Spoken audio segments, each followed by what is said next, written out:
Hello guys, welcome to new blog. কেমন আছো সবাই? আশা করি সবাই খুব ভালো আছো। গুড ইভিনিং সবাইকে। তো আজকে আমরা যাচ্ছি বহরমপুর মেলার উদ্দেশ্যে। চলো যাওয়া যাক। তোমাদের সাথে কথা বলতে বলতে দেখছো বেরিয়েও পড়লাম। এটা আমাদের গঙ্গার ধার, খুব জমজমাটি থাকে সব সময়। বহরমপুরে কে কে আছো কমেন্টে জানাও, বহরমপুরে কেউ ব্লগটা দেখলে। তো এই দেখতে দেখতে চলেও এলাম, দেখো জগন্নাথ মন্দির থেকে মেলায়। এই যে বনি ছুটে গেল মাসির মন্দিরকে পেয়ে। চলো যাওয়া যাক।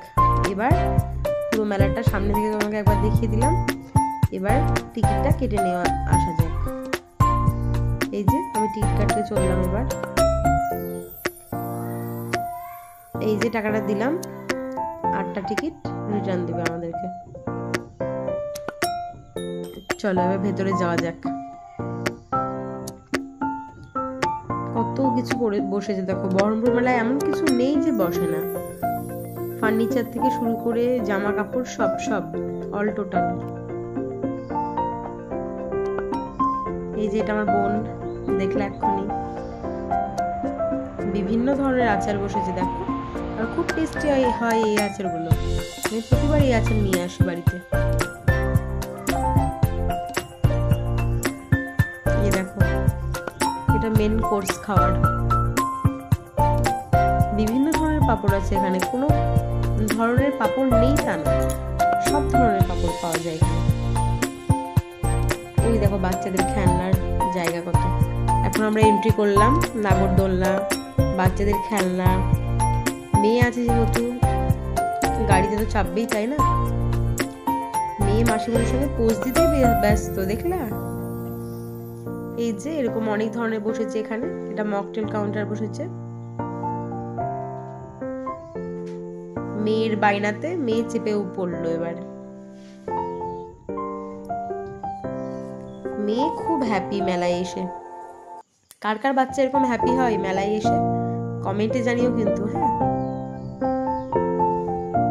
আমার মেয়ে তো মেলা ঘোরা ঘুরে পেলে আর কিচ্ছু চাই না। চলো এবার খাওয়ার দিকে যাওয়া যাক। পাপড়ি চাটের দোকানেই প্রথমে চলে এলাম। নেওয়া যাক পাপড়ি চাট। আমার তো পাপড়ি চাট খুব ভালো লাগে। কার কার পাপড়ি চাট ভালো লাগে কমেন্ট করো। তারপরে এই যে জয়নগরের রসগোল্লা না মোয়া কি একটা বলছি, ঠিক আমার অত খেয়াল নেই। বেশি টেস্টি ছিল না, যতটা দেখে মনে হচ্ছিল বেশ ভালো। এবার চলে এলাম স্প্রিং রোল খেতে।